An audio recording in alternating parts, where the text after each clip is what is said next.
autor de livros sobre política internacional com enfoque marxista-leninista, membro do Comitê Central e da Comissão Política Nacional do PCdoB, no qual milita desde 1972. Isso. Você tinha quantos anos? 17. 17 anos. E secretário-geral do Centro Brasileiro, Sebrapaz, de Solidariedade aos Povos. Agora eu não sou mais secretário-geral, sou presidente. Ah, tá. Então você agora é presidente. Depois eu peço uma caneta, você tem. E presidente. Presidente. Obrigado. E secretário, representou o partido junto ao Encontro Nacional de Partidos Comunistas e Operários e ao Fórum de São Paulo. Você já foi à Rússia? Fui, mais de uma vez. Mais de uma vez? A convite do governo? Ou a convite do partido? A convite do partido. Aham. E membro do Conselho Deliberativo da ABI. Então, podemos começar, não é, Felipe? José Reinaldo de Carvalho é jornalista, vou ler aqui a pesquisa que eu fiz. É meu companheiro do Brasil 247, é o editor internacional do Brasil 247. É um jornalista que todos nós respeitamos muito e com quem nós aprendemos bastante. Ele é jornalista, pós-graduado em Política e Relações Internacionais, autor de livros sobre política internacional com enfoque marxista-leninista, é membro do Comitê Central e da Comissão Nacional, Política Nacional do PCdoB, no qual milita desde 1972, quando tinha 17 anos, e preside o Sebrapaz, que é o Centro Brasileiro de Solidariedade aos Povos e Luta pela Paz. Foi vice-presidente do partido entre 2001 e 2005 e secretário de Relações Internacionais. Enfim, já foi à Rússia várias vezes, a convite do partido. Ele é um comunista raiz. Posso dizer isso, Zé Reinaldo?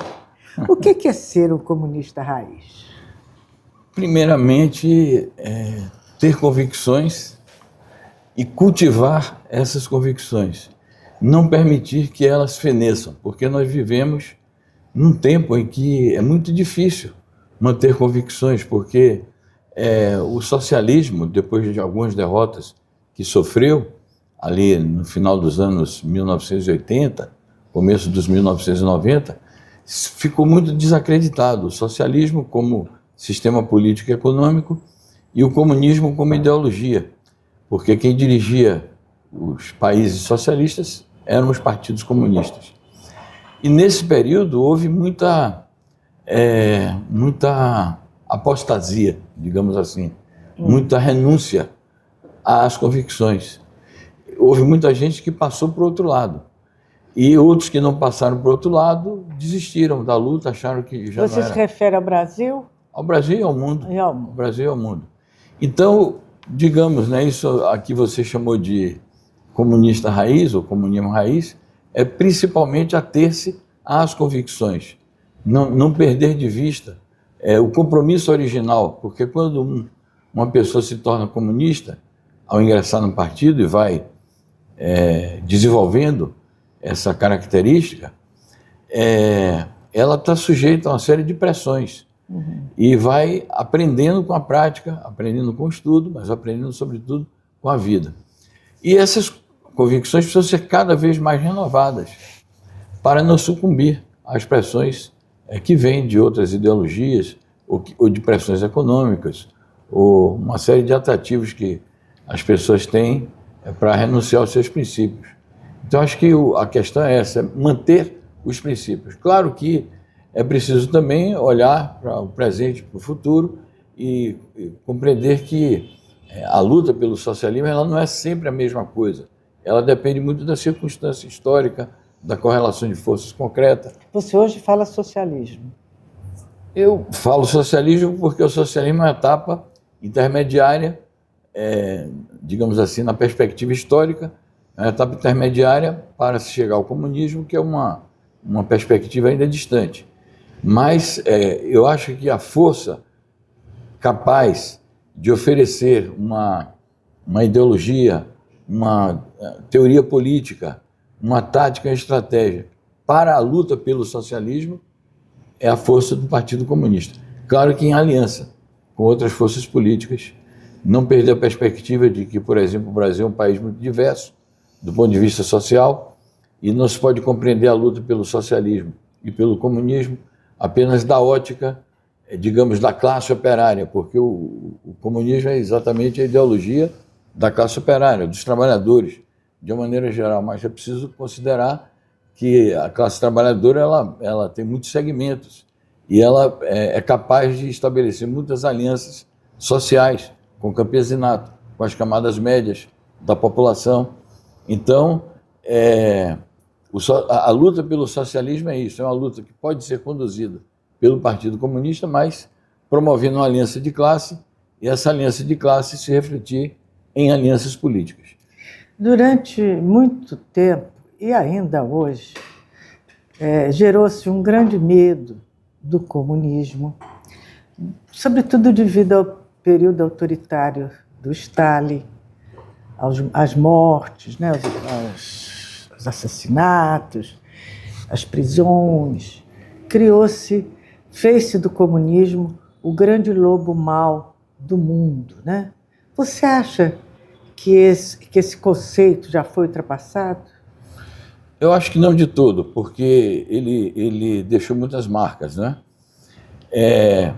A propósito disso, ontem saiu uma notícia, circulou em vários sites de política internacional e chegou aqui até nós, uma notícia de que o Partido Comunista da Federação Russa, que é o partido sucessor do antigo Partido Comunista da União Soviética, que esteve no poder desde 1917 até 1991, esse partido, que é o sucessor do PCUS, fez um congresso e tomou a seguinte resolução: chegamos à conclusão de que o relatório Khrushchev, de 1956, no 20º Congresso do Partido Comunista da União Soviética, que fez a denúncia do stalinismo, nós chegamos à conclusão de que todas as ideias e fatos arrolados ali contra Stalin eram falsos. E, portanto, antes tarde do que nunca, diziam eles, estamos condenando aqui todo aquele processo da chamada desestalinização. Isso significa que o Stalin não tenha cometido erros e que esses aludidos assassinatos e prisões e outras restrições à liberdade que houve não tenham sido verdade? Não, foram verdadeiros os problemas que ali ocorreram. Mas eles só podem ser compreendidos como verdadeiros não apenas como distorções ou como crimes que foram cometidos, como se houvesse uma deliberada impulsão autoritária ou criminosa da parte da direção do Partido Comunista e, pessoalmente, do próprio Stalin. Esses fatos, eles resultaram de confrontações políticas dentro de circunstâncias muito determinadas. Então, por exemplo, os famosos processos de Stalin, que começaram em 1938 e que duraram alguns anos, os processos pelos quais muitos, inclusive dirigentes do Partido Comunista, foram punidos e alguns sofreram penas de morte, eles se deram na circunstância em que havia a chamada quinta coluna, agente do inimigo externo, que eram os nazistas, que estavam preparando a invasão da União Soviética, que se consumou a partir de 1941. Então, o partido viu o seguinte: o partido e o governo, o sistema de poder soviético, ou nós tratamos isso aqui com radicalidade, com profundidade e com decisão, ou o poder soviético pode ser aniquilado, ser derrubado. De maneira que muito daquilo que se chama os crimes de Stalin precisa ser visto na contextualização histórica. Não quero dizer com isso que não houve erros, que não houve exageros. Acho que sim, mas a marca que ficou de que o sistema socialista, dirigido pelo Partido Comunista, era um sistema criminoso, ditatorial, autoritário, isso daí, na minha opinião, é uma interpretação falsa da história. Porque mesmo sem a ocorrência desses fatos, em outros países que permaneceram com o socialismo, eu posso citar, por exemplo, a China e Cuba, como os principais exemplos, mas também o Vietnã, também são taxados de regimes autoritários que não favorecem, ou até desrespeitam, os direitos humanos. Contudo, nós não temos notícias e não se fala da ocorrência de crimes. E efetivamente são países que estão construindo o socialismo, enfrentando lutas, enfrentando problemas, mas que tem um sistema legal, tem um sistema jurídico que pode não ser perfeito, mas é um sistema jurídico que é levado em conta no momento de estabelecer determinadas punições a situações que sejam consideradas hostis, situações que sejam consideradas conspirações contra o Estado socialista. Porque uma lição que a história deixa, Hilde, é a seguinte: uma revolução é feita com muito sacrifício. Algumas revoluções são feitas com guerras populares, com insurreições que resultam em vítimas de ambos os lados. A força dirigente da revolução tem o direito de entregar o poder em qualquer circunstância de hostilidade? É justo com aqueles que foram martirizados na luta? Ou ela tem que se defender, o poder emergente de uma revolução tem que se defender com todas as armas que estiverem à disposição? Então, isso é uma questão filosófica e prática que se coloca. Então, eu acredito isso, que quando se faz uma revolução, em nome de construir uma nova sociedade, e no caso do socialismo, uma sociedade de igualdade, uma sociedade que liberte o ser humano de todas as formas de exploração e opressão, a força que detém o poder político não tem o direito de ceder.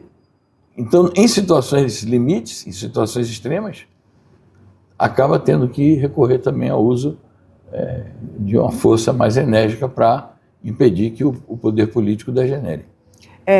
Esses supostos assassinatos cometidos pelo Putin, sempre que aparece uma notícia de alguém que morreu de uma forma controversa, isso sempre é atribuído à KGB, ao Putin. Você também acha que possa ser um complô?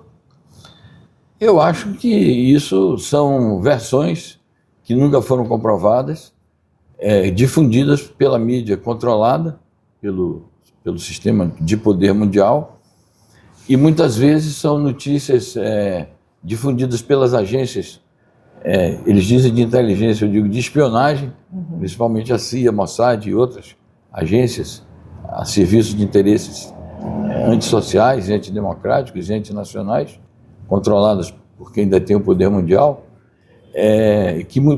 que por estarem em oposição radical contra, no caso, a Rússia, difundem essas informações. Eu, francamente, não tenho informações precisas de quais são as reais motivações que levaram a determinadas pessoas, a essas ocorrências que são citadas. Mas eu coloco suspeição nas versões que são difundidas. E digo isso de uma posição ideológica diferente da do Putin, porque o Putin já não é, nem a Rússia mais um sistema socialista, um sistema político, por exemplo, que eu defendo que era o sistema soviético.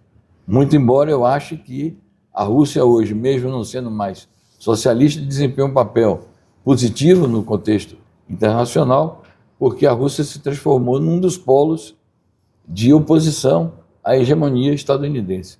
E por ser assim, ela é hostilizada e existe toda uma versão, a meu ver, de uma maneira geral, falsa sobre a sua conduta política à frente da atual Rússia.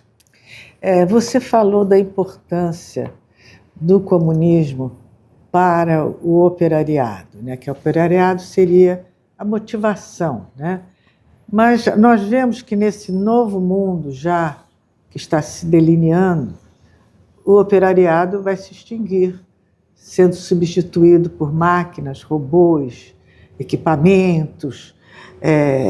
Qual é a sua visão, digamos, de futuro do operariado? Bom, eu quero dizer que eu sou muito favorável, muito adepto ao que se chama revolução tecnológica e científica. Eu acho que todo avanço tecnológico e científico deve ser bem acolhido pelas forças progressistas do mundo, inclusive pelos comunistas, porque o resultado final disso será, essa revolução favorecerá a emancipação do trabalho. Tudo isso, em algum momento, no sistema político e econômico e social justo, resultará em maior tempo para o cultivo da cultura, do lazer e formas superiores de bem-estar. Então, eu sou muito favorável à revolução tecnológica e científica. Contudo, a revolução tecnológica e científica, sob um sistema econômico, principalmente, de monopólio de uma classe social sobre os meios de produção, ele não resulta nessa emancipação do trabalho. Ao contrário, ele resulta em alienação ainda maior do trabalho, porque se o sistema econômico não oferece alternativas para os trabalhadores que são dispensados por conta da revolução tecnológica e científica, essa substituição, então, de imediato, ela não é favorável para o conjunto da sociedade. Agora, então, de uma parte isso. De outra parte, essa revolução tecnológica, ela produz mudanças estruturais no chamado mundo do trabalho. Mas o trabalho humano, ele não vai ser, principalmente nessa etapa, ele não vai ser extinto. A classe operária, ou as classes trabalhadoras, elas podem mudar de feição, mas elas existirão. Por trás dessas máquinas haverá uma inteligência coletiva e uma mão de obra coletiva atuando para acionar todo esse aparato tecnológico. E no sistema capitalista, essa mão de obra será uma mão de obra assalariada. Então a gente pode falar numa nova classe trabalhadora, numa nova classe operária, que pode não ser mais aquela classe operária de macacão, né, das mãos sujas de tinta e de óleo, etc., mas é um novo tipo de classe trabalhadora. Além disto, esse processo não é imediato. Essa transformação não é abrupta totalmente. Ela se dá gradualmente. Então, sempre haverá setores mais atingidos, setores mais empobrecidos, setores mais explorados. E, portanto, esse processo de extração da mais-valia, de obtenção de lucros, e lucros cada vez maiores, chamado lucro máximo, por parte da burguesia, que monopoliza os meios de produção, isso será sempre feito à custa de alguém, quer dizer, à custa de outra classe social. De maneira que o chamado mundo do trabalho sempre, sob o sistema capitalista, será uma ampla massa de pessoas, estejam onde estiverem, estejam em que níveis de trabalho estiverem, exploradas e oprimidas, porque delas do seu trabalho é que se extrairá o lucro. Então, os partidos socialistas e comunistas que lutam pela emancipação dos trabalhadores vão ter que encontrar os meios e modos e as formas mais adequadas de abordar essa nova massa de trabalhadores transformados pela revolução tecnológica e científica. E isso, então, reforça a importância tanto dos partidos trabalhistas, né, como dos sindicatos, né, que no Brasil estão muito esvaziados, né? Acho que sim. Aí você está entrando numa seara que realmente é importante, que são os chamados problemas subjetivos da luta pelo socialismo. Quais são os problemas subjetivos? Como organizar, como unir e como mobilizar os trabalhadores e todas aquelas camadas interessadas ou necessitadas desta luta. E aí, de fato, onde é que estão os problemas subjetivos? É que as forças às quais incumbe desenvolver essa luta estão meio confusas ideologicamente, politicamente. Algumas perderam rumo, outras não conseguiram ainda entender as novas realidades. E, portanto, não só os sindicatos, como outras organizações sociais e os partidos políticos estão vivendo um momento realmente difícil no seu desenvolvimento. A isso eu chamo os problemas subjetivos da luta. Há que se encontrar as soluções por meio de debates, estudo, observação da realidade, maior contato, porque perdeu-se muito contato com os trabalhadores. E há um outro fator, ligando com a primeira pergunta que você fez, eu acho que as marcas da campanha anticomunista, da campanha antissocialista, ainda são muito fortes. Isto mesclado com outras formas de preconceito que existem, com a regressão que houve na consciência social. Você imagina, eu digo, é o seguinte, depois que aconteceu eu chamo de contra-revolução, que derrubou o socialismo na União Soviética e nos países do leste europeu, naquele momento, fim dos anos 80, começo dos 90, eu vivi muito isso, porque eu era muito militante na época. Eu sou militante ainda hoje em outra esfera, mas naquele momento era outro tipo de luta. Então nós vivemos discussões acaloradas sobre isto. Naquele momento, até os valores da Revolução Francesa eram questionados. Quando a Revolução Francesa cumpriu 200 anos, havia filmes passando pano para a monarquia, os coitadinhos que foram guilhotinados. Pode-se discutir, até hoje se fala mal do Robespierre na França, na Europa e no mundo, mas de repente começou-se a ressuscitar valores anticivilizatórios. Mesmo aquelas bandeiras que foram caras à burguesia um dia, liberdade, igualdade, fraternidade, elas perderam conteúdo. Então houve a regressão civilizacional e nas consciências sociais. Reparemos no auge do irracionalismo, uma série de ideologias irracionalistas, a egolatria, o individualismo exacerbado, esse consumismo que é o consumismo do desperdício, tudo isso são sinais de regressão ideológica, portanto, na consciência social, e sinais, portanto, eu acho, de regressão civilizacional. E, a parte disso, houve uma alteração tão profunda na correlação política de forças, porque, quer queira, quer não, a União Soviética era um contraponto à superpotência americana.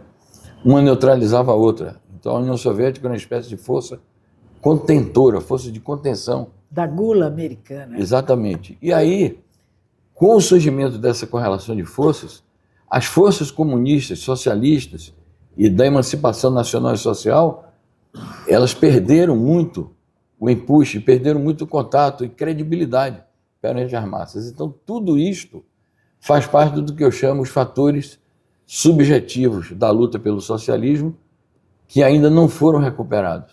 Pelo contrário, ainda estamos vivendo uma época bastante desgastada. Quer dizer que houve um avanço e já houve um retrocesso. O retrocesso. E esse retrocesso continua retrocedendo.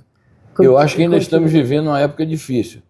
Você é o idealista e você, dentro desse seu pensamento, dentro dessa sua perspectiva idealista, você acredita que isso ainda será alcançado?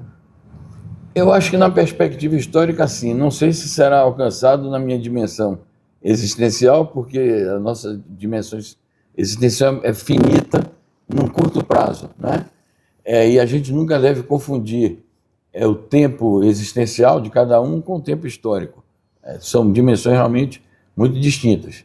Então, no plano histórico, eu acho que sim, porque a menos que a gente aceitasse a barbárie, como estamos aceitando agora. Então, mas não podemos aceitar a barbárie. Então, aquela palavra de ordem da Rosa Luxemburgo, socialismo ou barbárie, ela está vigente. E voltando a falar sobre a regressão social e sobre o fato de estarmos numa correlação de forças adversa, eu quero me referir a um fato de 2 dias atrás, que você estava presente, que foi a locução, o discurso vibrante, bonito, emotivo do presidente de Cuba, que além de ser presidente de Cuba, é primeiro secretário do Partido Comunista de Cuba. É bom a gente ressaltar isso. O Partido Comunista está muito vivo em Cuba, está muito vivo na China, que dirige essa transformação socialista, no Vietnã, no Laos, na República Popular Democrática da Coreia, em vários lugares. E ele disse uma coisa que é muito marcante. Ele disse o seguinte: estamos vivendo o período mais difícil da Revolução, desde 1960. É um período para nós, dizia ele, de resistência, mas de resistência não para ficar na defensiva, não para recuar, e sim resistência para acumular forças e preparar o avanço. Não se sabe quando, mas preparar o avanço. Eu penso que, do ponto de vista histórico mundial, nós devemos raciocinar assim: estamos vivendo um período de resistência. Esse período de resistência pode comportar avanços e recuos, mas a perspectiva é resistir para acumular forças, confiando em que o tempo histórico trabalha por nós, trabalha a favor dos povos e dos trabalhadores. Os palestinos que estão sofrendo o massacre já há 2 anos quase, a perspectiva deles é Alá. É uma perspectiva religiosa.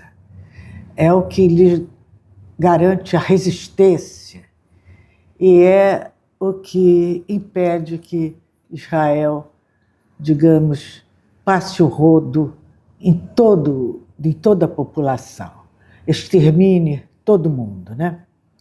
Agora, o comunista, qual é o credo do comunista que o faz, ou do socialista, ter essa convicção, como você tem, de que se chegará um momento do mundo em que haverá um equilíbrio, pelo menos de forças, né? Entre os que possuem mais, os que possuem nada. O que leva você a ter essa convicção tão forte? Bom, eu acho que os militantes e quadros e dirigentes comunistas, você falou em credo, né? Eles não têm um credo. Não, nós não temos um credo, não um credo religioso, uma crença. Uma crença, então. Uma crença. A crença dos comunistas se baseia numa leitura científica da realidade e da evolução histórica. Por isso que você mencionou aí, né, que eu escrevi livros com base na inspiração, na teoria marxista-leninista. Sim. O marxismo-leninismo não é outra coisa senão uma ciência, uma teoria histórica, social, econômica, política, que se baseia em postulados científicos e em métodos científicos para compreender a realidade, para ler, compreender a realidade. Dentro daquela máxima do Marx, que os socialistas e os comunistas não se limitam a interpretar o mundo, mas interpretar o mundo para transformá-lo. Então isso, digamos assim, essa teoria e essa leitura é o que dá base, o que dá lastro ao que eu chamei de convicção e que você apropriadamente agora chamou de crença. Então eu acho que é isso, é compreender que a história tem etapas evolutivas e que essas etapas evolutivas são permeadas de, às vezes existem guerras, existe fascismo, existem ditaduras que fazem a roda da história andar para trás e que aparentemente está tudo perdido, mas também há momentos revolucionários, momentos de um grande impulso das lutas populares, das lutas das massas, que dão, digamos assim, a perspectiva histórica. Para falar sobre a Palestina, você me fez lembrar agora um episódio que foi um episódio marcante para mim, porque isso aconteceu uns 20, 30 anos por aí, quando estava se construindo um muro, esse muro infame que separa a Cisjordânia do restante do território ocupado pelos sionistas, e a então embaixadora da Palestina no Brasil, que não era comunista, mas era uma progressista, ela era ligada à força dirigente da Autoridade Nacional Palestina, que é uma força patriótica, nacionalista, e que prega a unidade nacional, que é o Fatah. Essa senhora saudosa, já faleceu, ela, embaixadora, eu estava em Brasília, fui fazer uma visita, porque na época eu era o secretário internacional do partido. E ela me deu um livrinho, um folheto, denunciando a construção do muro. E aquilo estava se consumando. E eu fiquei, na conversa com ela, assim, meio emocionado, eu fiquei um pouco triste. Ela notou na minha expressão facial um ricto assim de dor, de sentimento, de uma derrota que o povo palestino estava sofrendo. Então ela bateu assim nas minhas costas, eu era mais jovem, ela era já mais idosa do que eu, ela disse: não, meu filho, isso é apenas uma etapa, isso vai passar e nós vamos vencer. Isso, para mim, vindo de uma mulher experiente, dirigente política, embaixadora, e que tinha passado por lutas ali, e mesmo ela não sendo comunista, me mostrou também isso, que é preciso encontrar essas convicções, renová-las e compreender que entre forças políticas que não são comunistas, mas que são progressistas e que almejam um objetivo, que é a libertação nacional do seu povo, isso dá força, isso dá alento a que nós temos futuro, porque temos forças aliadas, forças com que marchar conjuntamente. Então, são lições. A insistência é um tipo de força, né? Acho que sim, a persistência, eu acho que sim. Isso vem da convicção de que a luta, a resistência e a luta são possíveis e elas resultarão. Você, aos 17 anos, o que motivou você a ingressar no Partido Comunista? Olha que em 1972 foram os anos do Médici, os anos do carniceiro da ditadura, o maior de todos, porque todos foram, e do maior medo e do maior risco. O que levou um jovem de 17 anos a fazer essa opção arriscada? O ambiente social da época, o ambiente ideológico da época, era um ambiente de trevas, mas havia também, chegavam as notícias das guerrilhas na África, as guerrilhas na América Latina, as lutas que ocorriam. O nome do Che Guevara chegava, o nome do padre Camilo Torres, que foi o padre guerrilheiro da Colômbia, não chegava. A luta que estava se desenvolvendo já no Chile, a perspectiva do Allende, né? A Revolução Chinesa era algo que, na época era a Revolução Cultural Chinesa, né? Mas a força que tinha, a figura do Mao Tse Tung, né? Essas coisas não chegavam. E as ações revolucionárias dos jovens revolucionários brasileiros, coetâneos meus, que estavam nessa luta. O partido estava começando a guerrilha do Araguaia, e essa notícia da guerrilha do Araguaia não chegava. Então, mas isso seria um arrobo juvenil? Isso começa como um arrobo juvenil, mas é um arrobo juvenil baseado em algum sentimento de justiça social, de querer a liberdade, de querer um futuro melhor. A mim, pessoalmente, me pesou positivamente o fato de eu ter estudado num colégio beneditino, o ginásio de São Bento.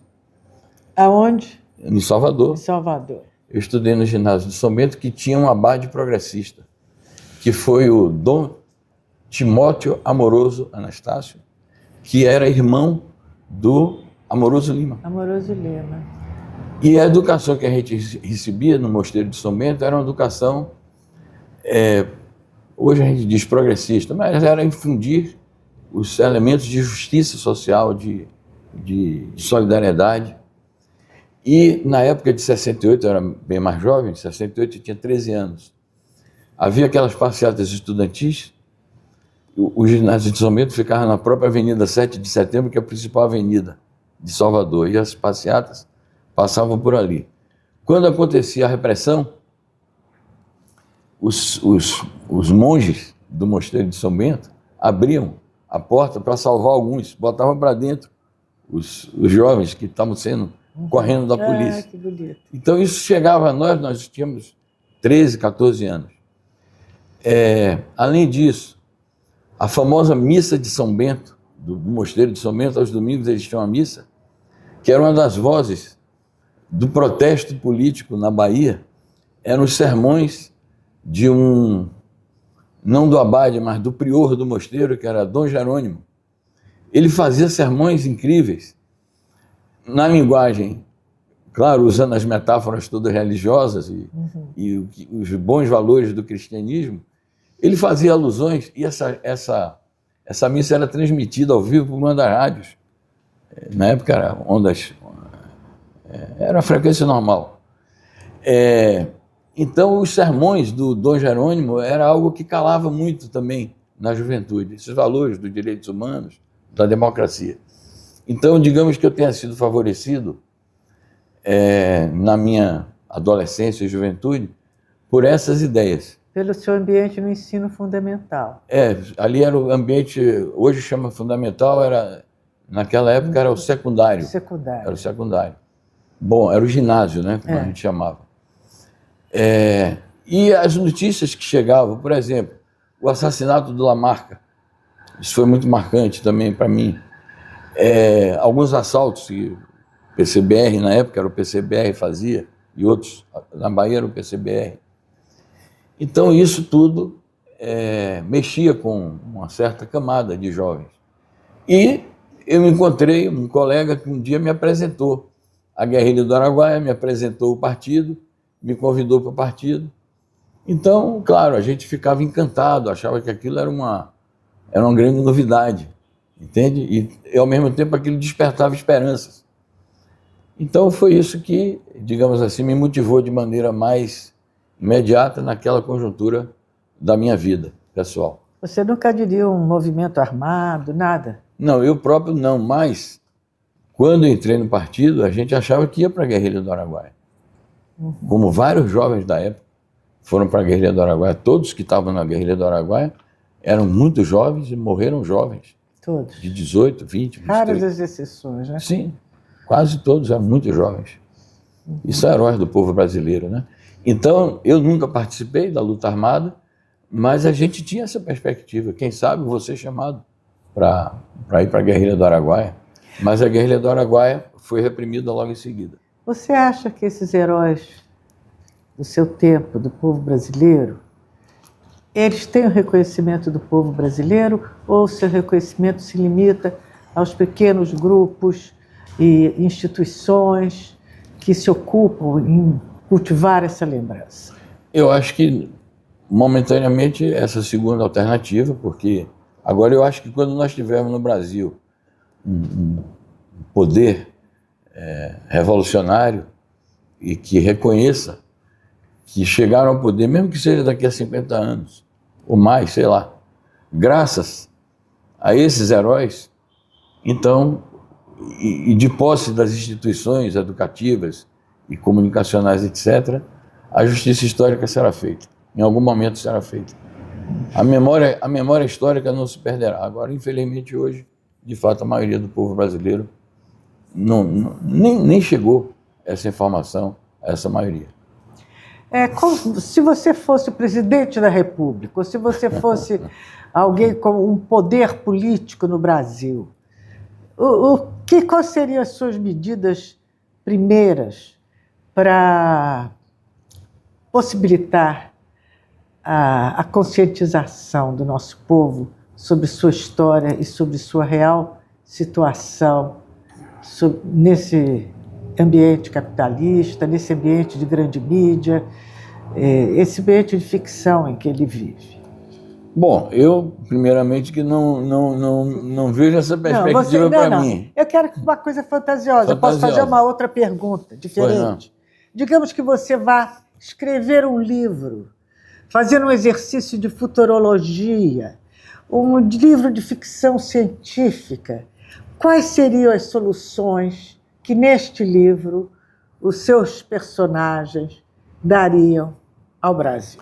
Bom, eu vejo assim, de que são problemas complexos, são grandes questões, grandes interrogações que exigem grandes ideias e exigem também soluções complexas e processuais. Eu não vejo a possibilidade de, com uma penada, um decreto, uma medida... Com um governo? Não vejo possibilidade de abruptamente se enfrentar tantos problemas.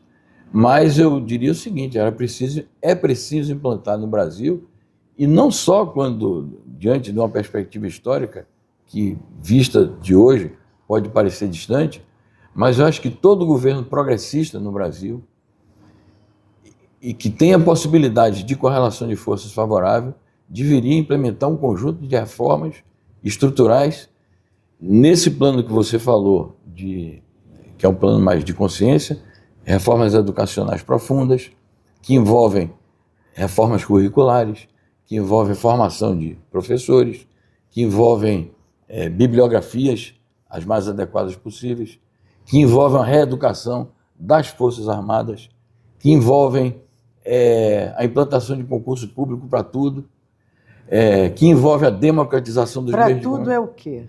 Para todas as carreiras. Públicas. Públicas, todas as carreiras.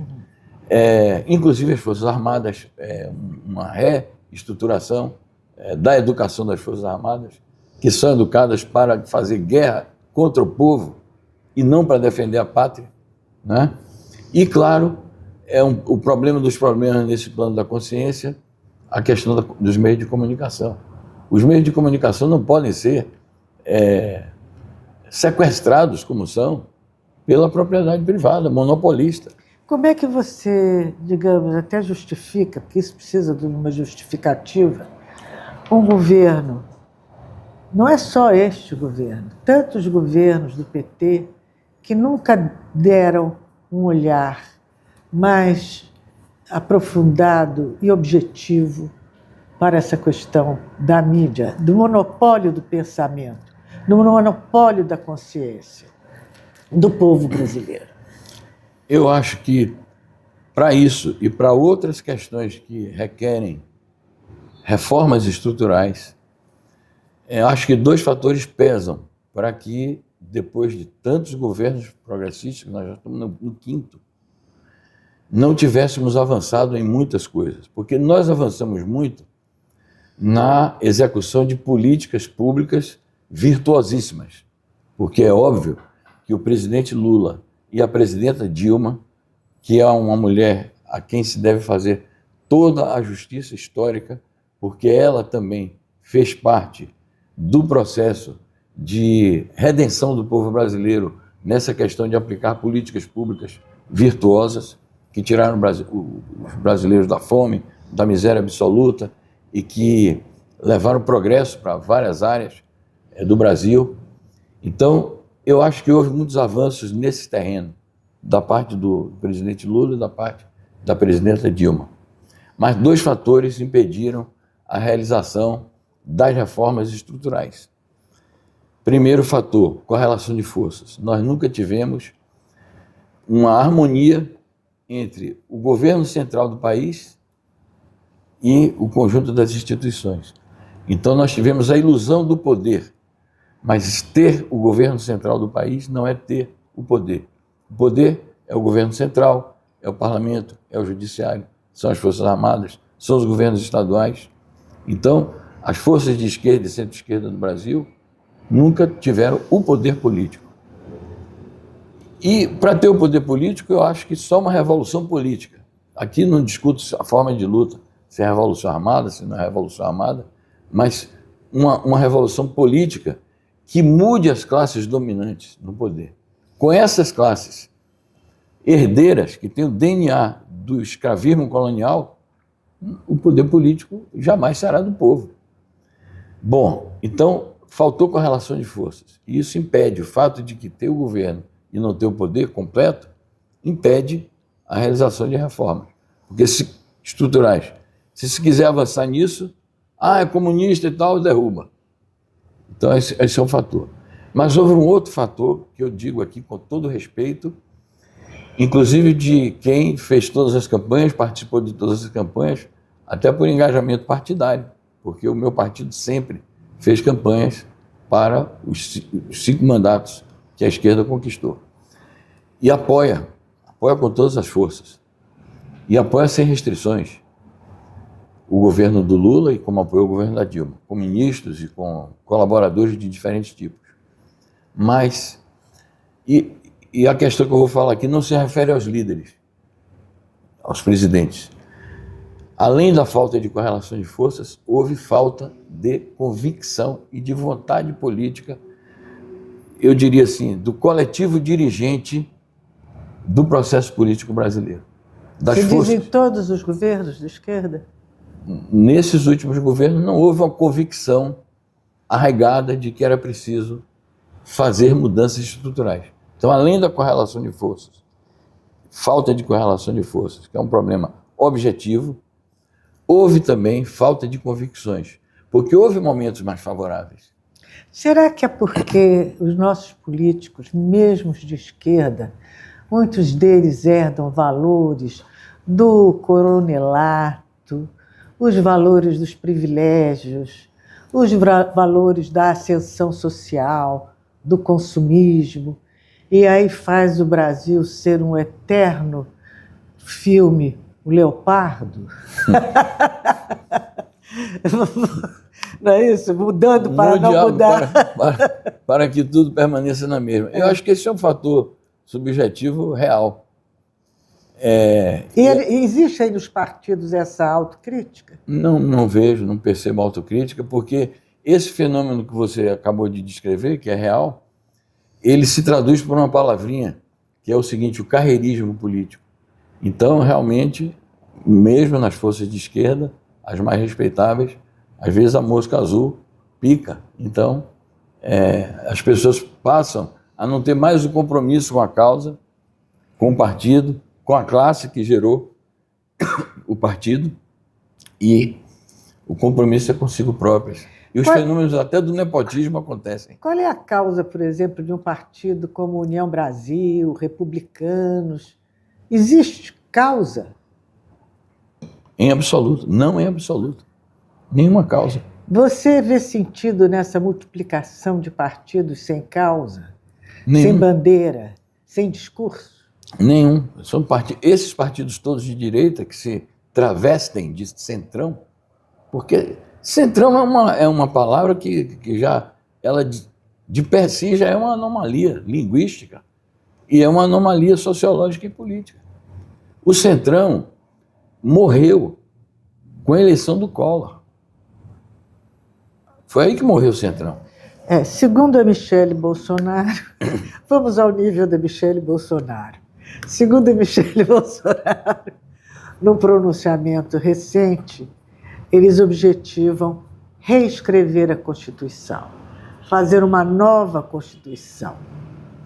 Você vê essa perspectiva de nós chegarmos ao ponto de sermos sequestrados idealisticamente, ideologicamente, humanamente, de reescrever a Constituição de 88, que o Roberto Campos chamava de bebê de Rosemary?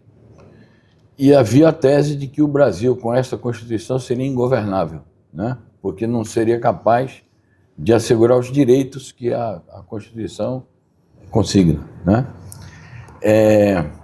Isso é um perigo. Esse vaticínio aí é um perigo, porque se a extrema-direita volta ao governo proximamente, essa tragédia pode ocorrer.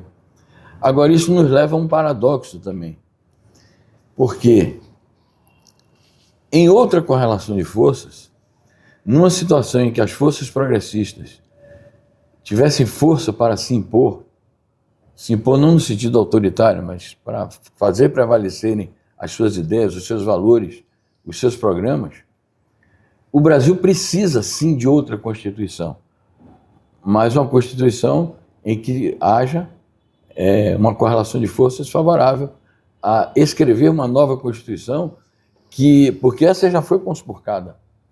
Essa nossa Constituição, emendada do jeito que foi, ela acaba ela se transformou numa coxa de retalhos, se transformou num monstrengo, que precisa realmente de uma nova Constituição, precisa de uma Assembleia Nacional Constituinte, mas uma Assembleia Nacional Constituinte pós-ruptura com a direita. Pós-ruptura com a direita, porque sob a égide deles, realmente o Brasil sofreria um retrocesso civilizacional ainda maior. Isso significa, Eude, que o Brasil está há décadas numa encruzilhada histórica. A encruzilhada histórica é a seguinte: ou o Brasil rompe com o modelo neoliberal, latifundiário, monopolista financeiro, ou o Brasil rompe com isso, dependente do imperialismo, ou o Brasil rompe com isso, ou o destino histórico do Brasil, durante algum tempo, será uma degradação cada vez maior da vida nacional. E isso, inevitavelmente, vai produzir lutas. Não vamos pensar que a luta vai ficar somente assim, nessa pasmaceira de governo meio progressista, centrão, lutando para impedir a extrema-direita. Vai haver um momento que as soluções vão se impor, a necessidade, e isso vai se manifestar sob diferentes formas de luta social. A gente não sabe prever que forma, mas vai se manifestar em algum momento. Eu tenho aqui, você me trouxe 2 livros. Um escrito por você e pelo Weverton Brito Lima, Comunistas no Brasil. E que você, a contracapa, informa que o PCdoB se insurgiu contra a Declaração de Março de 1958 e resgatou a antiga sigla e superou as provas de sua história e se mantém firme, sem se deixar seduzir pelo discurso eurocomunista dos anos 70 e liquidacionista do fim da União Soviética. Basta observar que o maior partido comunista ocidental e o italiano simplesmente desapareceu. Você acha que tem esse risco do PCdoB brasileiro desaparecer? Do PC do Brasil desaparecer? Bom, a gente luta para que ele não só não desapareça, como permaneça, cresça e se desenvolva.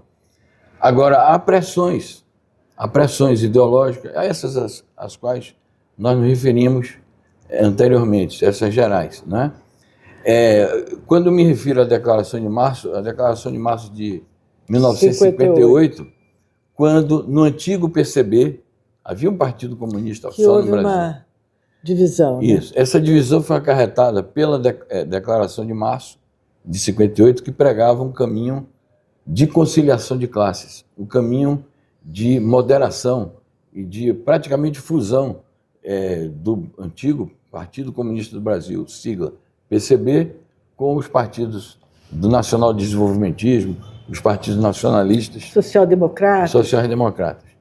E houve uma luta interna no partido que resultou na divisão, aí ficou o PC brasileiro e o PC do Brasil. Esse fenômeno de 1958, nós chamamos que foi um fenômeno, a Declaração de Março era um documento que pregava, num partido de esquerda, uma tática de oportunismo de direita, uma tática de direita. E no plano organizativo pregava a liquidação do partido. Isso foi também influenciado de fora, por o tal relatório Khrushchev, de 1956, que pregou também uma estratégia nova para o movimento comunista mundial. E houve rachas semelhantes em vários partidos comunistas no mundo. Contemporaneamente, existem pressões no sentido de que, dizer o seguinte, mas não existe necessidade de ter um partido comunista no Brasil, porque existe uma esquerda, de uma maneira geral, existe um partido forte, como é o Partido dos Trabalhadores, que está no governo, existe um outro partido que se credenciou muito na vida política, pela via eleitoral, que é o Partido Socialista Brasileiro, que em muitos momentos defendeu bandeiras semelhantes às dos comunistas, como as bandeiras de soberania nacional. Por que vocês não se fundem ao PT ou ao PSB, não se tornam uma das correntes? Porque o PT, por exemplo, tem muitas correntes. Por que vocês não se tornam uma corrente do PT ou do PSB? Isso seria mais vantajoso eleitoralmente. Então, contemporaneamente, às vezes, políticos que, mesmo que sendo pessoas notáveis na sociedade e que dão uma contribuição à luta democrática e nacional em nosso país, se filiam ao partido. E não se elegem. Alguns se elegem, fazem uma carreira política e depois dizem era melhor que o PCdoB se transformasse em outra coisa, porque eu me sentiria mais acomodado, melhor acomodado. Uhum. E aí, como o partido não faz isso, se retiram do partido. E tem outros que, como você disse, não se elegem. Aí dizem, bom, eu não me elegi porque é o Partido Comunista. Se fosse um partido com outra feição, com outro nome, eu me elegeria. Então, esse risco de que surja uma pressão, que eu chamo, nesse livro aí, de liquidacionista, esse risco sempre existe. E acho que cabe aos comunistas, da velha e da nova e da jovem guarda, resistirem a isso. Lutarem para manter o partido, claro, desenvolver o partido como uma força com credibilidade política, uma força contemporânea, uma força renovada, uma força que pensa não com a cabeça em 1917, nem em 1950, mas com a cabeça nos anos do século XXI, mas sem perder o compromisso original. O compromisso original é lutar pelo socialismo. Então eu acho que é possível você se transformar num partido de massas, um partido renovado, um partido rejuvenescido, mantendo as suas características essenciais. O Partido Comunista tem uma ministra, né, que é a Luciana Santos, né, e é a presidenta do partido. Que é a presidenta do partido, ela é do Maranhão, não é isso? De Pernambuco. De Pernambuco. Ela é de Pernambuco, ela chegou a ter... Ela foi prefeita? Ela foi prefeita de Olinda em 2 mandatos, foi deputada estadual em Pernambuco, foi deputada federal, e a citação da presidenta Luciana vem bem a propósito. Ela é uma expressão de que o partido pode se renovar e manter a sua identidade. Mas o Flávio Dino saiu do Partido Comunista. Foi uma opção dele, né? Uhum. Foi uma opção pessoal dele. Deve ter tido suas razões. As razões dele podem ter sido, foram efetivamente diferentes das razões pelas quais eu continuo achando que o partido pode avançar. A menção à presidenta Luciana vem a propósito. Ela é a expressão de que porque ela é uma renovação do partido. Nós tivemos o João Amazonas, que é saudoso pelo papel que desempenhou e a figura humana extraordinária que ele era. Depois o Renato, mas o Amazonas desapareceu, o Renato já é um homem octogenário que deixou sua marca, e agora a Luciana é uma nova geração.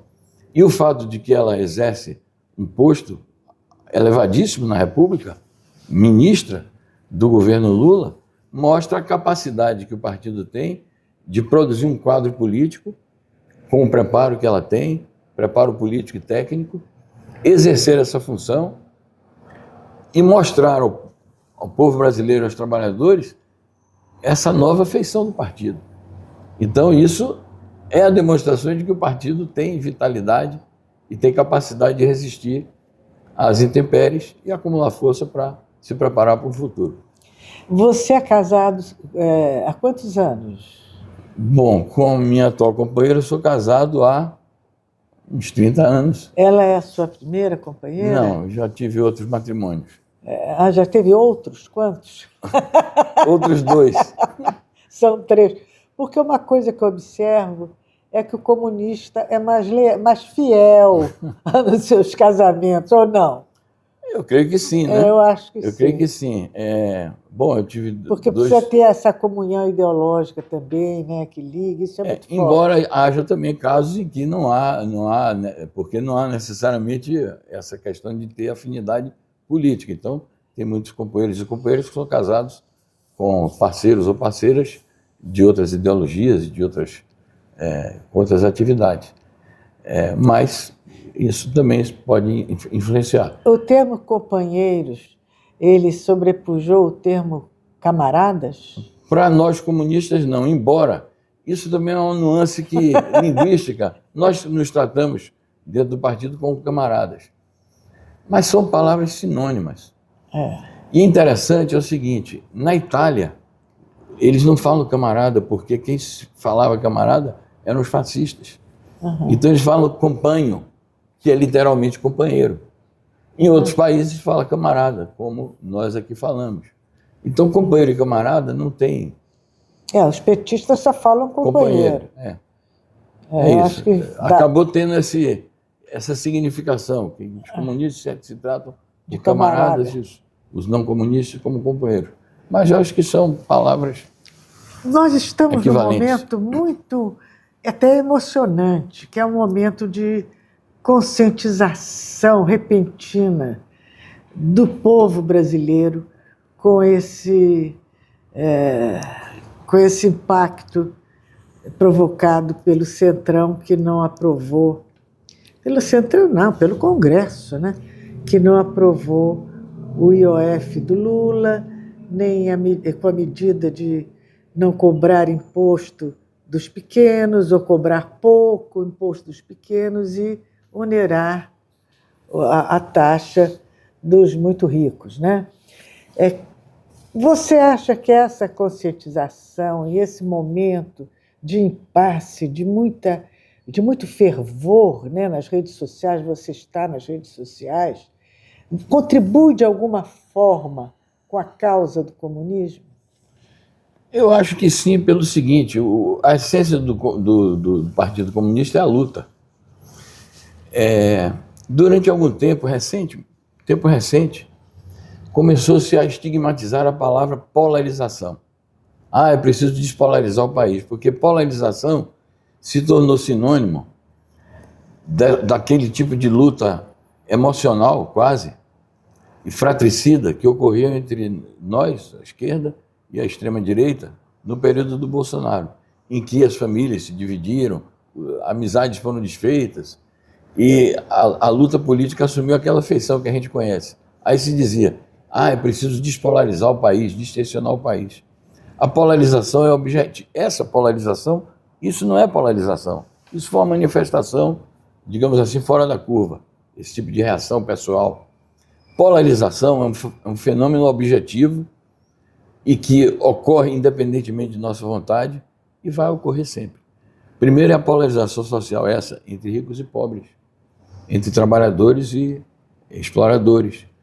E uma polarização entre os defensores da causa nacional e os defensores do entreguismo, entre os defensores da reforma agrária e os defensores do latifúndio, entre os defensores do desenvolvimento nacional e os defensores do financismo. São polarizações objetivas. Não se pode acabar com essa polarização. Agora, a polarização, ela pode, então, significar o progresso ou o retrocesso. Sim. Né?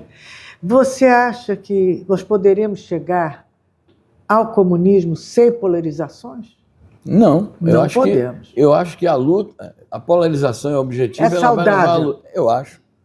O que não é saudável foi essas manifestações, digamos, psicológicas, dramáticas, que dividiram as pessoas, mas isso é um... Quer dizer, a luta de classe é necessária. Exatamente. A polarização é a luta de classe. É a luta de classe. Isso, perfeito. A luta de classe é necessária. É indispensável. Então, esse mau conceito da luta de classe, essa projeção de uma imagem perniciosa da luta de classe, é uma estratégia do capitalismo. Totalmente. É um diversionismo. E, recorrendo de novo à teoria, Marx, no famoso livro, que é o documento fundamental, fundacional da teoria comunista, marxista, ele dizia, a história da humanidade, desde a desagregação da comuna primitiva e, portanto, a formação da primeira sociedade escravista até os dias de hoje, os dias em que ele vivia, é a história da luta de classes. E aí ele chegou à seguinte conclusão, a luta de classes é o motor do desenvolvimento histórico. Então é isso. Então nós temos que botar muito combustível nesse motor. Muito. E a luta dos comunistas e dos seus aliados é esse combustível. Uhum. Não tenha dúvida. E você tem se empenhado nisso a vida inteira. Você consegue fazer isso na TV 247? Eu acho que sim, respeitando as normas da empresa e do veículo, que é um veículo plural, mas eu exerço ali o jornalismo profissional com ética, compromisso profissional, compromisso com a verdade, e sempre procurando impregnar os meus comentários de minhas convicções políticas e ideológicas, repito, sem violar normas que são normas consensuais do ambiente de trabalho e tampouco sem constranger o público ao qual eu me dirijo. Eu me dirijo a um público amplo ao qual eu não quero jamais impor uma opinião. Mas eu sinto que em todas as atividades que eu faço, eu procuro dar a minha contribuição, por modesta que seja, aquilo que eu acredito. E fico grato que a TV 247, o site Brasil 247 e o nosso diretor, Leonardo Atushi, me propiciam um ambiente de total liberdade de opinião e, portanto, eu me sinto muito à vontade no exercício da profissão ali. Você sempre teve esse ambiente de total liberdade na mídia? Bom, eu nunca trabalhei em mídias assim... formais? Essas formais. A minha formação de jornalista, meu batismo de fogo como jornalista, foi uma experiência muito peculiar. Eu trabalhei, muito jovem, numa emissora chamada Rádio Tirana. Tirana era a capital da então República Popular Socialista da Albânia. O partido me destacou para ir para lá, e eu trabalhei lá. Eu fui para lá em 1979, fiquei até 1982, e trabalhei lá como um militante comunista do Brasil, dando uma contribuição internacionalista a um país socialista que precisava de quadros. Em russo? Não, em albanês. Eu Em aprendi albanês tem lá. o idioma albanês. É um idioma peculiar. Se você for, de novo, que eu sei que você já visitou, o Museu do Homem, em Paris, lá tem um painel de todas as línguas indo-europeias, e vários troncos. O tronco latino é um deles. E dentro do tronco latino vem a língua portuguesa, italiana, romena, francesa, etc. O albanês está assim: línguas indo-europeias, tronco albanês, língua albanesa. É um pouco como os bascos. É uma língua muito peculiar. Eu lá aprendi essa língua e você ainda sei. Eu tenho uma biblioteca enorme, que eu trouxe muitos livros de lá. Então, meu batismo de fogo foi ali. Quando terminou a fase de meu trabalho lá, o Amazonas disse o seguinte: o João Amazonas, bom, vocês estão voltando para São Paulo e, portanto, eu quero que você seja o editor da revista do partido, que se chama até hoje Revista Princípios. Então, durante muito tempo, eu trabalhei na revista Princípios, que era uma revista de teoria política, que era dirigida por ele. Então, eu trabalhei muito tempo ao lado do João Amazonas. Ao lado disso, ele me pediu para ser o editor do jornal A Classe Operária, que ainda era um jornal clandestino, porque o partido ainda estava em 83, 82, quando eu voltei, o partido ainda era clandestino, só foi se legalizar em 85. Então, eu fazia esse jornal. E depois que o partido foi legalizado, nós legalizamos o jornal A Classe Operária. Quer dizer que você dirigiu a Classe Operária na ditadura. No final da ditadura. Por menos do que isso, foi morto o irmão do Pedro Aleixo, que era também um jornalista da Classe Operária, né? Na ditadura. É que eu já fui... a minha atuação na Classe Operária já foi no final, onde já não se assassinava, né? Bom, houve os assassinatos do Herzog, mas isso foi ainda nos anos 70. Nos anos 80 já não havia. Houve tentativa de Rio Centro, teve a bomba da Dona Lida, né? Na ABI. O AB que morreu. Isso. E teve algumas reações dos que não desejavam que fosse restabelecido a República com seu sistema democrático, né? Isso. Mas eu citei isso para dizer que a minha experiência como jornalista foi sempre aí, como jornalista do partido. Depois veio a internet, veio o Portal Vermelho. E eu, durante anos, também fui editor do Portal Vermelho. Então, toda a minha formação prática, técnica, de jornalista foi aí. E o que você acha do YouTube? Você acha que o YouTube é uma voz útil às pretensões de tornar o mundo socializado? Bom, eu acho que é um instrumento que pode ser usado. E está sendo usado? Está sendo usado. Agora, as forças progressistas que usam o YouTube sofrem as restrições da Big Tech e do chamado manipulação do algoritmo. Mas eu acho que é uma ferramenta útil. As chamadas redes sociais com a distorção, redes digitais, né? Melhor dizer assim, redes virtuais, que não são sociais, elas são antissociais. Elas são úteis. Agora, a gente tem que ter noção que eles têm mais espaço do que nós. Me diz uma coisa, você me falou dessa revista que o João Amazonas editava, né? Você sempre ouve muita lenda urbana do dinheiro de Moscou, do dinheiro de Cuba. De onde é que vem esse dinheiro para fazer esses veículos, para pagar esses profissionais, mesmo de uma maneira mais modesta, penetração menor? Na época da ditadura e da clandestinidade, os meios eram rudimentares, né? Nós trabalhamos durante algum tempo ainda na época do mimeógrafo. Então, os meios técnicos para produzir um jornal eram baratos, digamos assim. Então, eu acho que essa questão do ouro de Moscou era um mito, né? Era uma forma de denegrir. Bom, eu vou tirar a palavra denegrir porque ela é considerada uma palavra hoje inadequada. Era uma forma de difamar as forças políticas, né? De atribuir a elas uma ligação ilegal, ilícita, com uma força estrangeira. É óbvio que a União Soviética e outros países socialistas podem ter ajudado os partidos comunistas sob outras formas. Por exemplo, mesmo durante a época da ditadura, havia delegações que viajavam para visitar esses países, para manter entendimentos, para discutir politicamente, para participar de congressos. Isso é notório na história. Eu não saberia dar exemplos aqui do Brasil, mas é notório na história que muitos dirigentes comunistas de vários países, por falta de condições nos seus países, fizeram tratamentos de saúde em países socialistas. Mas isso não pode se considerar como ouro desse ou daquele país. Pode se considerar como gestos e atos de solidariedade humana até. Eu ouvi também de um comunista histórico, uma vez um comentário de que o Fidel Castro perdeu o seu momento de fazer mudanças em Cuba, mudanças estruturais do poder em Cuba. Você concorda com isso?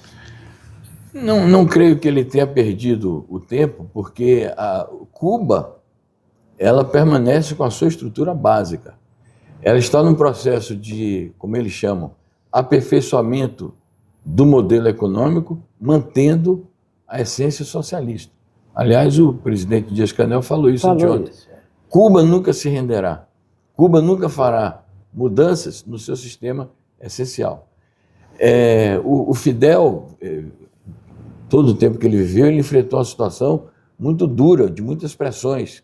E se ele fizesse algum tipo de cedência, a mínima que fosse, as coisas poderiam tomar um rumo distinto. Então, acho que a posição firme que ele sempre adotou, ele e o coletivo que ele dirigia, e depois dele o Raul, mantiveram a posição firme, foi a forma que eles encontraram para o país não perder a sua essência e não enveredar por um caminho que seria o caminho da rendição. Você já foi a Cuba? Muitas vezes. E o que você acha de Cuba? O que você pode nos contar sobre Cuba que ninguém jamais contou?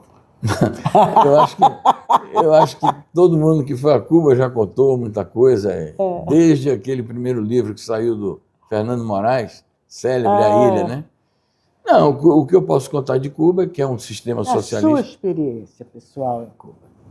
Sim, a minha experiência pessoal sempre foi a melhor possível. Eu nunca fui a Cuba por lazer. E nunca fui a Cuba nas chamadas caravanas para... o pessoal ia fazer... Caravana cultural. Eu sempre fui a Cuba em delegações oficiais, como secretário de Relações Internacionais do partido. Então, participei de muitas reuniões internacionais que se realizavam lá, continuam se realizando. Participei de muitas conversações, de muitos episódios públicos. E a minha sensação sempre foi de estar entre amigos, entre camaradas, entre pessoas que me inspiraram muito, e o contato que eu tinha com o povo, que claro, eu ia em delegações, mas circulava em toda parte, sempre foi um contato de de admiração recíproca, porque eles gostam muito do povo brasileiro. Sempre senti um ambiente revolucionário, um ambiente de esperança, um ambiente de convicções, e sempre, portanto, eu voltava de Cuba com as energias bem recarregadas. Revigoradas, não tenha dúvida. As energias psicológicas, né, de esperança. E com convicções reforçadas. Agora, você escreveu um artigo sobre todos os distritos da China que se livraram da pobreza. E que você diz que a China, ao combater a pobreza, defende os direitos humanos. Isso o Lula também faz aqui, combater a pobreza e defender os direitos humanos. Mas esse feito da China, que conseguiu que os 832 distritos pobres que restavam no país já não são mais pobres. O que é? Como é que é? Como é que será ter um país sem pobres? Bom, primeiro, por que eu digo que ao combater a pobreza, a China defende os direitos humanos? Porque isso é uma discussão também filosófica sobre o que são direitos humanos. A China, como outros países socialistas, esses países são acusados de não respeitar os direitos humanos, violar os direitos humanos. E a China tem uma concepção que diz o seguinte: o primeiro direito humano é o direito à vida, não direitos formais apenas, não o direito de concorrer de tanto em tanto tempo à eleição. O primeiro direito humano é o direito à vida, e o direito à vida passa por aí, de assegurar as condições de subsistência do povo, e entre o asseguramento das condições de subsistência do povo está o combate à pobreza. Significa muito, porque você imagina o seguinte: quase 1 bilhão de pessoas foram retiradas da condição, ao longo de décadas, foram retiradas da condição da pobreza extrema. Isso é um feito histórico, é um feito civilizacional, isso é uma revolução dentro da revolução. Aliás, a revolução foi feita, popular na China, que veio dos anos 20 até 1949, quase 30 anos de guerra, para isso. De fome. Para tirar o povo da fome, né? Então, acho que isso é uma grande revolução. Você imagina o que seria um êxodo de centenas de milhões de pessoas, porque em algum momento, se essas pessoas não encontrassem soluções, o que seria esse êxodo? O que seria do mundo? Então, a China dá uma contribuição ao mundo também, não é só para si própria. Então, isso tem um grande significado. Cuba diz a mesma coisa. Hoje, qual é a população da China? 1 bilhão e 400 milhões, assim, em termos redondos. Bom, agora, tirou da pobreza extrema, mas não acabou toda a pobreza.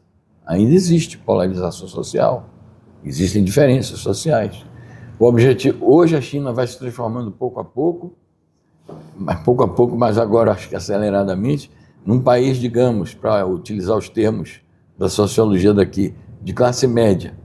Então há uma quantidade lá já imensa, de talvez 500 milhões ou 600 milhões de pessoas numa situação de melhores condições de vida.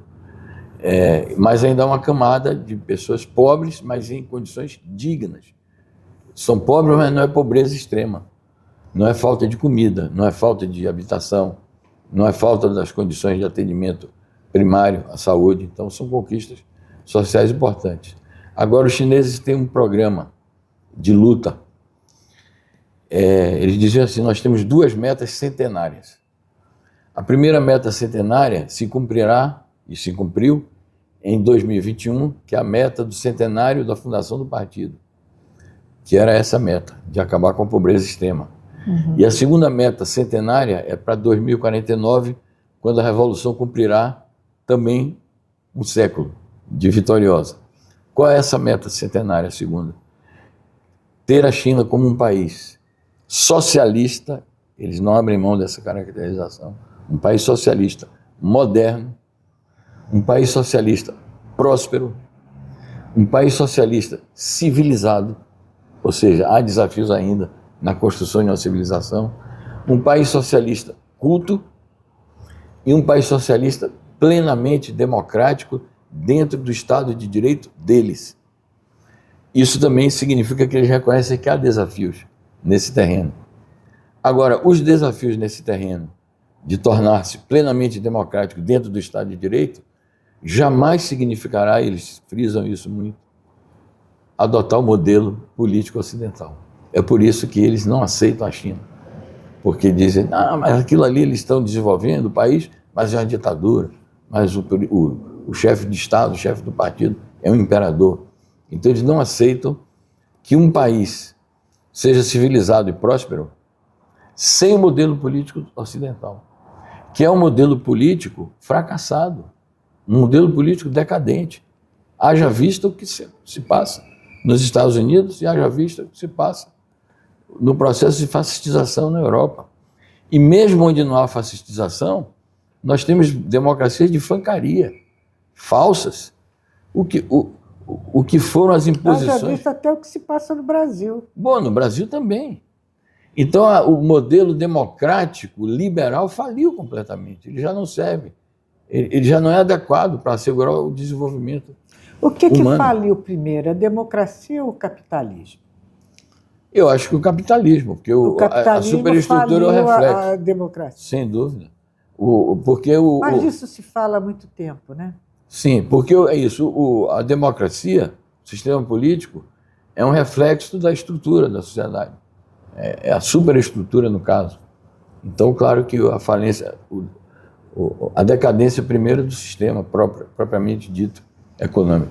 Zé Reinaldo, você veio ao Rio para o BRICS. Sim. Né? E você assistiu a várias reuniões e participou, escreveu a respeito. Qual é a sua avaliação do documento do BRICS e do Brasil em relação a esse encontro do BRICS? Muito bem, eu começo por aí. Eu acho que o fato do Brasil ter sediado o BRICS mostra o protagonismo do Brasil no cenário internacional. Difundiu-se uma visão fracassomaníaca. Aliás, há uma fracassomania no Brasil. Tudo que envolve o governo do presidente Lula não presta, vai ser um fracasso. Havia esse vaticínio. Nós não podemos desconhecer que o fato do BRICS se realizar aqui revela o protagonismo do Brasil. E, claro, como o Brasil está sob a direção, a liderança do presidente Lula, o protagonismo do governo dele, o protagonismo dele próprio como líder, que não se pode desconhecer isso na política. E esse protagonismo é de tal ordem que ontem apareceu a notícia alvissareira do prefeito aqui do Rio de Janeiro dizer que está aqui um imóvel à disposição. Maravilhoso do Jockey Club. Você conhece? Não conheço. É um prédio extraordinário. Então a ideia de fazer do Brasil a sede do BRICS, o que é que isso significa? Do Brasil e do Rio de Janeiro? Bom, do Rio de Janeiro. Parabéns aqui, essa cidade maravilhosa. Isso não diz nada ao orgulho nacional? Isso não diz nada ao sentimento de altaneria do povo brasileiro de desempenhar um papel proativo no mundo? Não é possível que a classe dominante seja tão vira-lata, como tem sido. Como tem sido. E a sua imprensa. Então, primeiro isso. Segundo, o BRICS, a reunião que foi feita, a temática que foi discutida e o resultado mostra o protagonismo do BRICS na geopolítica, como um dos polos de um fenômeno, na minha opinião, irreversível, que é o fenômeno da multipolaridade, que já é uma realidade. A multipolaridade já emergiu, já existe e veio para ficar. E eles só poderiam acabar com essa multipolaridade se fizessem uma guerra devastadora. E o Trump acusou o golpe, está começando a dizer que vai, todo mundo que for do BRICS, se relacionar com o BRICS, tarifa neles. Então, o BRICS se afirma. E a declaração, então, e se afirma como? Como a voz do Sul global. Há 70 anos, Hilde, realizou-se em abril de 1955 a famosa Conferência de Bandung, na Indonésia, onde se lançou pela primeira vez o brado de lutar por uma nova ordem econômica e política internacional. Resultou, pouco tempo depois, na formação do chamado Grupo dos Países Não Alinhados. Aquilo ali era a expressão da luta anticolonial nos termos em que ela era colocada, porque ainda não se tinha completado o processo de descolonização do mundo. Ele era recente, do pós-Segunda Guerra Mundial. Então, essa vontade que emergiu há 70 anos foi represada nas últimas décadas pelo neoliberalismo e pelos retrocessos civilizacionais que houve por conta da queda da União Soviética. Agora, com o BRICS, o Sul Global começa a reemergir. Aliás, há uma discussão se é Sul Global ou maioria global. Eu prefiro maioria global. Então, essa maioria global está encontrando no BRICS a sua voz, o seu veículo, o seu instrumento. Por isso que tantos países querem fazer parte do BRICS. E por isso que a China, que vê longe, está favorecendo esse processo. A China tem sido muito favorável a ampliar o BRICS. Então, eu acho que a consolidação do BRICS como um vetor decisivo na conjuntura internacional, ela ficou muito clara também. A gente viu o discurso que fez o primeiro-ministro da Malásia, aqui no fórum, aqui chamou-se Fórum Business Forum do BRICS, Fórum Empresarial do BRICS, o Fórum de Negócios, mas aquilo foi um fórum econômico. Eu vi os discursos, eu estava lá na sessão, falou o presidente Lula, falou o vice-presidente Alckmin, falou o presidente da Confederação Nacional da Indústria e o primeiro-ministro da Malásia. Ele disse isso com toda clareza. O BRICS é a voz do Sul Global. E o senhor, presidente Lula, é a voz do Sul Global também. Que bonito. Isso não significa nada? Não é possível. Então, eu vejo com otimismo a reunião do BRICS. Agora, discute-se sobre os termos da declaração final. A declaração final é para isso que serve a diplomacia, para limar as divergências e produzir o consenso possível numa linguagem aceita por todos. Se fosse eu escrever, eu escreveria vazado os meus termos, mas não cabe a um jornalista nem a um militante comunista fazer isso. Cabe aos diplomatas. Então, eu acho que ela, em termos plásticos, em termos, digamos assim, suaves, mas que são os termos diplomáticos adequados para expressar o consenso. Então, eu acho que o BRICS foi um grande êxito. Eu não subestimo o que aconteceu. Porque não veio o presidente da China, não veio o presidente da Rússia. Isso se prende a fatores que não tem nada a ver com enfraquecimento. E como eles exploravam a ausência do presidente da Rússia, insistindo em dizer que ele estava com risco de ser preso pelo Tribunal Penal Internacional. É uma ausência fruto de uma arbitrariedade. É verdade. Não é fruto da vontade dele, nem de uma falta de audácia. É fruto de uma arbitrariedade. E a China mandou uma autoridade de altíssimo nível. Primeiro-ministro é o chefe do governo. Então, não foi fracasso para nada. E o Trump? Não podemos encerrar essa conversa sem você dar o seu ponto de vista, fazer a sua análise sobre o Trump. Você acha que ele completa o governo? Bom, ele vai enfrentar muitas crises. Já está enfrentando, inclusive uma crise intestina, porque rompeu com o seu principal apoiador e financiador. Não é a crise intestina do Bolsonaro, né? Não são as crises. É uma crise dos porões da Casa Branca, digamos assim. Exatamente. Já está. E é uma crise também que se manifesta, vez por outra, em alas do Partido Republicano. O Elon Musk está dizendo que vai criar um partido. Então já há uma crise ali, para além da crise social, que vai explodir em algum momento. E essa arrogância toda com que ele tem tratado as economias do mundo vão rebater nos Estados Unidos.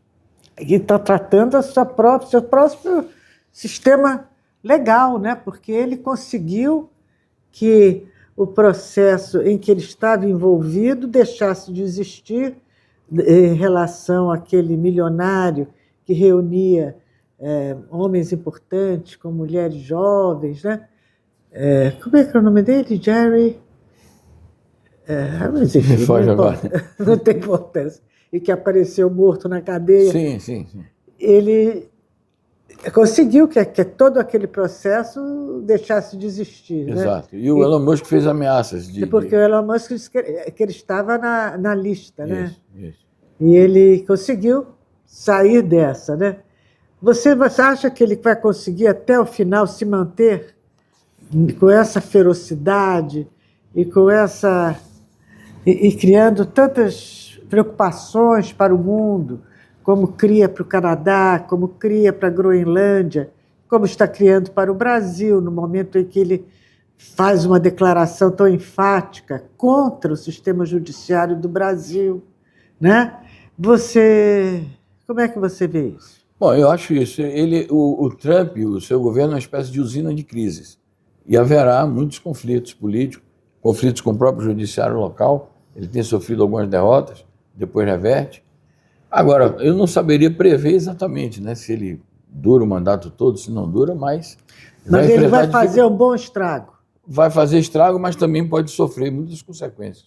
Tipo crises políticas, e depois que isso vai gerar uma derrota política para ele, ainda que ele permaneça no posto, ele pode não conseguir fazer o sucessor, porque eu acho que essa questão de ele se reeleger é muito difícil de acontecer, né?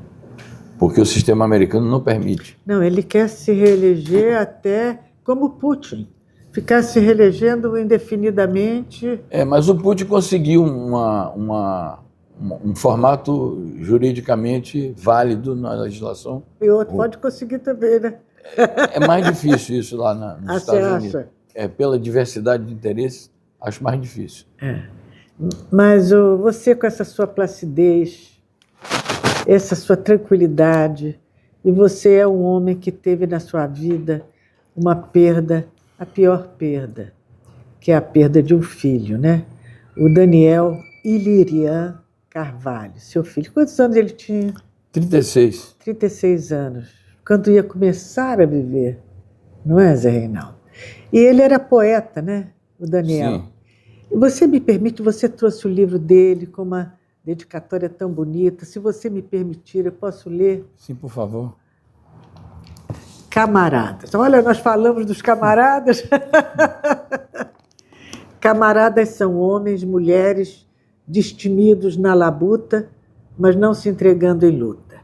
Militantes aguerridos, acolhedores na paixão, camaradas sempre eternos, sem deixar nenhum sinal.